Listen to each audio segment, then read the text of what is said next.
राधे महाराज जी। हाँ राधे राधे। महाराज जी, मेरा ये प्रश्न है कि हम रोज रामचरितमानस पढ़ते हैं, तो उसमें जो मासपरायण विश्राम और नवपरायण विश्राम और जो छेपक आती है, तो उनका क्या अर्थ है? आप सभी चैनल को सब्सक्राइब कर लीजिएगा। जो भी यूट्यूब पर देख रहे हैं चैनल को सब्सक्राइब कर लीजिए और शेयर कीजिएगा। राधे राधे दोस्तों, स्वागत है आपका हमारे YouTube चैनल उषा भक्ति मार्ग में। बात करेंगे हम आज ऐसी महिला की जो कि पंडाल में आती है और गुरु जी से प्रश्न करती है, क्या गुरु जी जैसे कि आजकल की लड़कियां गीता भागवत करती हैं, रामायण पाठ करती हैं और सुंदरकांड करती हैं, जो भी ज्ञान भक्ति के काम हैं वो लड़कियां करती हैं, क्या लड़कियों को या औरतों को ये सब करना वर्जित है? आइए दोस्तों देखते हैं कि इस विषय में गुरु जी क्या समझाते हैं। आज का प्रश्न बहुत अच्छा किया है, जिस स्त्री ने भी किया है, उसके जरिए हम सभी को ज्ञान प्राप्त होने वाला है। दोस्तों पूरी वीडियो को देखने के बाद ही आपको पूरा ज्ञान प्राप्त होगा। आज का वीडियो बीच में छोड़ के ना जाइएगा, बने रहिए हमारे साथ इस वीडियो के अंत तक। जो नभा होता है, हाँ। रामचरितमानस में 9 नवा है। हाँ। नवा विश्राम।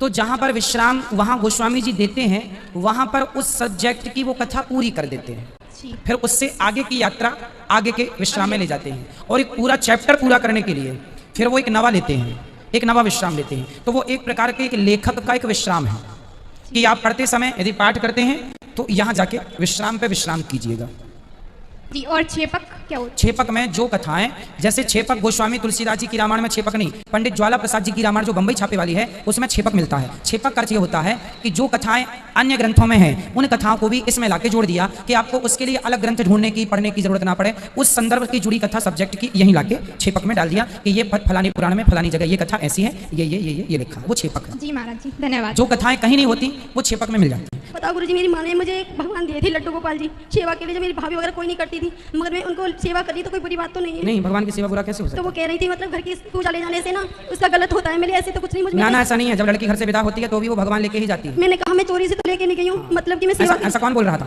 मैं भाभी बोल रही थी मेरी। भाभियों का काम ही बोलना। तो मैंने कहा मैंने सेवा की मैं चोरी तो की नहीं है, उनका मैं तुमको सेवा बस बहाना मिलना चाहिए।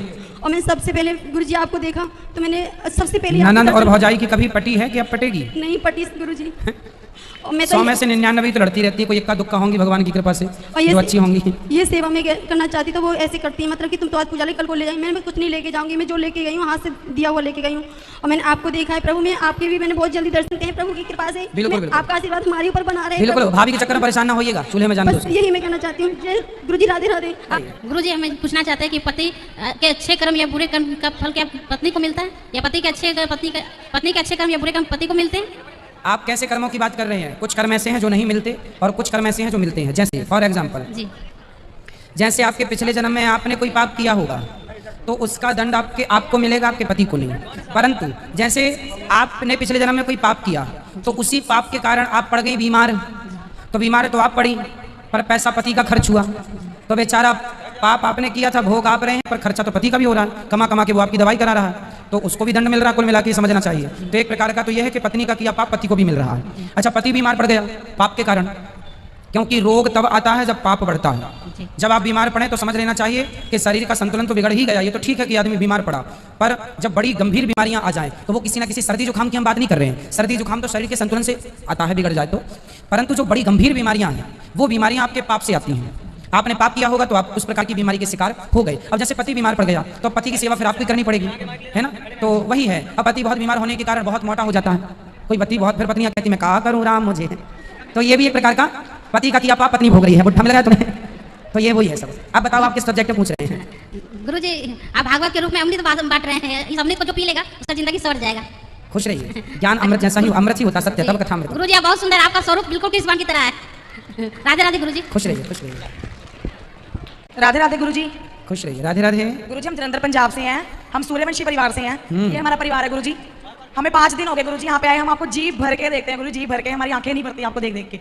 गुरुजी बस अपना आशीर्वाद दे दीजिए हम सब परिवार को, एक बार जी भर के देख लीजिए। खड़े हो ना गुरुजी, ये हमारा परिवार है, ये मेरे 2 बच्चे हैं, ये मेरा भाई है, वो मेरे डैडी हैं, ये मेरी बहन, ये मेरी मम्मी। गुरुजी जी भर के देख लीजिए, बस यही चाहते हैं हम। देख लिया, जी भर के आशीर्वाद दे दीजिए गुरुजी। राधे राधे गुरुजी। खुश रहिए। बात कराइए अपने पिताजी से, ये बात करना चाह रहे हैं क्या? खुश रहिए, भगवान आपको आपके परिवार को सदा खुशी रखें। राधे राधे। लहसुन प्याज नहीं खाती है और मेरी भाभी लोग लहसुन प्याज खाती है और मीट मछली भी खाती है, तो वो रसोई भोजन बनाती है तो उनका भोग लग सकता है, राजभोग। भाई मीट मछली ना खाओ, लहसुन प्याज तो ऐसा है कि दवाई के तौर पे आप कभी खाएं तो कोई बुराई नहीं है। मम्मी नहीं खाती है। पर मांस, जिस रसोई में मांस बनता होगा उस रसोई में भगवान का भोग कैसे बनेगा ये बताओ। नहीं, माँ जहाँ खाती वहाँ नहीं बनती है, माँ अलग घर से अलग बनाती है भाभी लोग। हाँ फिर तो भोग लगाएंगी माँ। भाभी लोग के हाथ के भोजन का भोग लग सकता है। अब मांस खाने वाला पहले तो अपने शुद्धि करे, इसके बाद ही ठाकुर जी ग्रहण करेंगे। माँ लक्ष्मी प्याज नहीं करते, हमेशा भोग लगाकर 3 टाइम भोग लगाती है और भोग लगा कर नहीं पाती है। ठीक है, खुश रहिए भगवान। मुझे आपका जो धर्म के प्रति जो आप जो ज्ञान देते हैं बच्चों को, अपने हिंदू बच्चों को धर्म का ज्ञान कहीं नहीं मिलता है, लेकिन आप वो जो काम कर रहे हैं वो बहुत अच्छा कर रहे हैं। पहले जमाने में पाठशालाएं होती थी, संस्कृत मंदिर के बाजू में संस्कृत पाठशालाएं होती थी और वहाँ से उनको धर्म का ज्ञान मिलता था। हमारे बच्चे रामायण कैसे पढ़ना, महाभारत कैसे पढ़ना, गीता के श्लोक कैसे बोलना, सुबह शाम भगवान की पूजा करना, दिया बत्ती के समय श्लोक कैसे बोलना, कोई ज्ञान नहीं है उनको। लेकिन आप ये जो पुण्य काम कर रहे हैं बहुत अच्छा कर रहे हैं। और देखो, मुसलमान बच्चे होते हैं, मदरसे जाते हैं, वो 1 घंटा अपने कुरान का ज्ञान लेकर आते हैं, स्कूल का बाद में पढ़ते हैं। मैं प्राइमरी टीचर थी हूँ, मतलब तो मैं उनसे पूछती थी कि होमवर्क क्यों नहीं किया, तो बोले मदरसे गया था, वहाँ मैं कुरान का पढ़ रहा था। सिख बच्चे होते हैं, हर रविवार को जाते हैं, वो अपने गुरु ग्रंथ साहब का जो ज्ञान होता है वो लेते हैं। और देखो क्रिश्चियन होते हैं, वो भी हर रविवार को चर्च में जरूर से जाते हैं वो। लेकिन हमारे हिंदू बच्चों को जन्मदिन पर भी मंदिर जाना, माता पिता के पैर छूना, ये संस्कार आपकी कथाओं से अब मिल रहे हैं। तो इस बात से मैं बहुत खुश हूँ।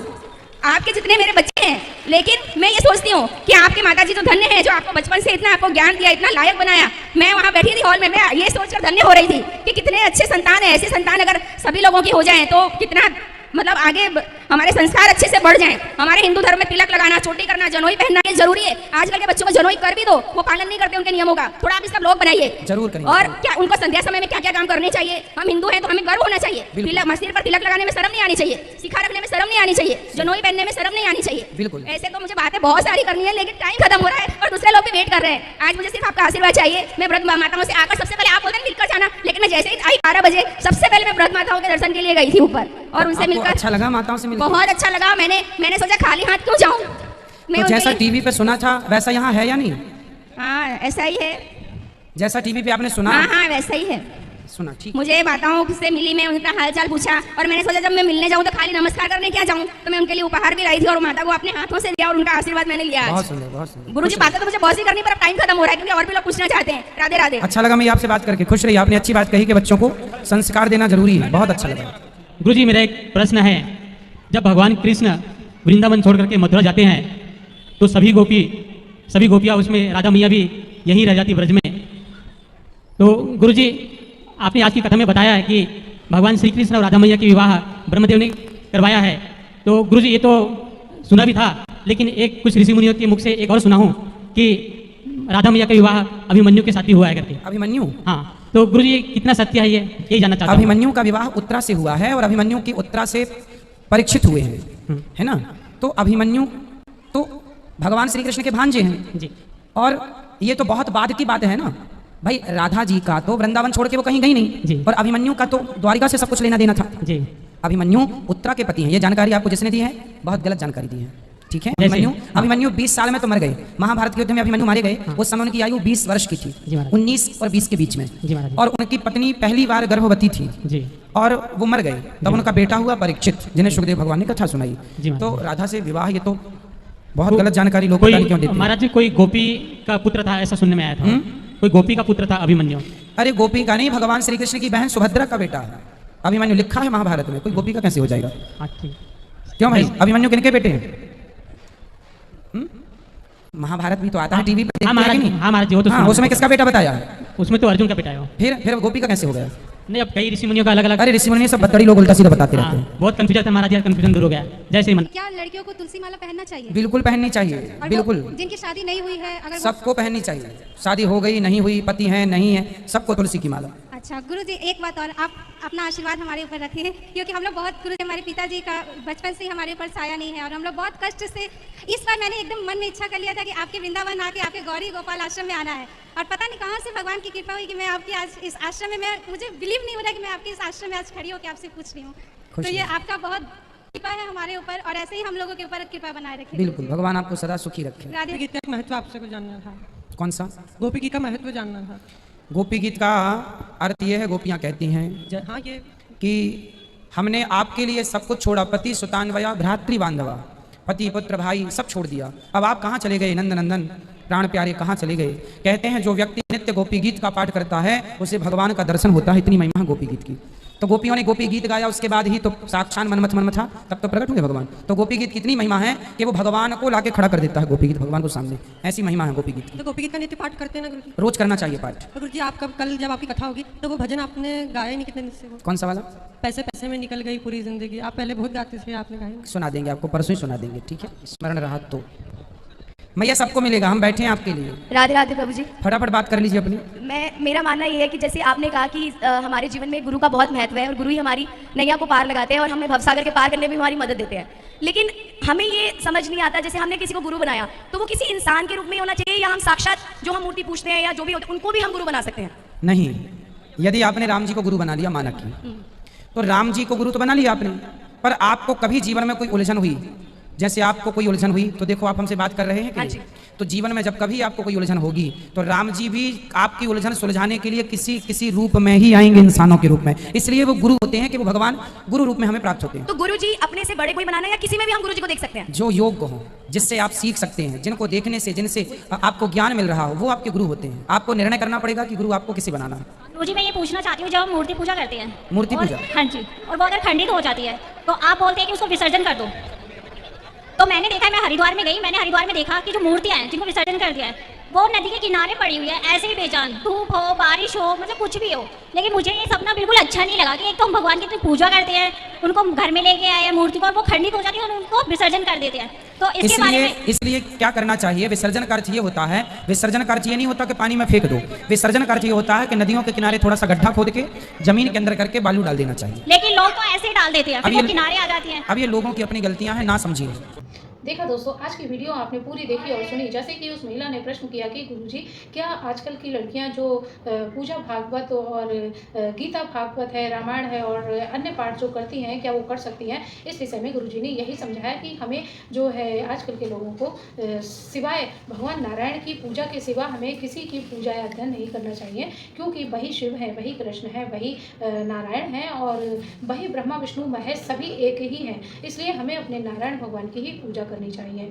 दोस्तों, आज की वीडियो से आपको जो ज्ञान प्राप्त हुआ हो आप हमें कमेंट बॉक्स में कमेंट करके बता सकते हैं। और हाँ, अगर अभी तक आपने हमारे चैनल को सब्सक्राइब नहीं किया है तो आप हमारे चैनल को सब्सक्राइब करें, हमारी वीडियो को ज़्यादा से ज़्यादा लाइक और शेयर करें, कमेंट बॉक्स में राधे राधे लिखना ना भूलें। मिलेंगे ऐसी ही किसी अन्य वीडियो के साथ, तब तक के लिए राधे राधे।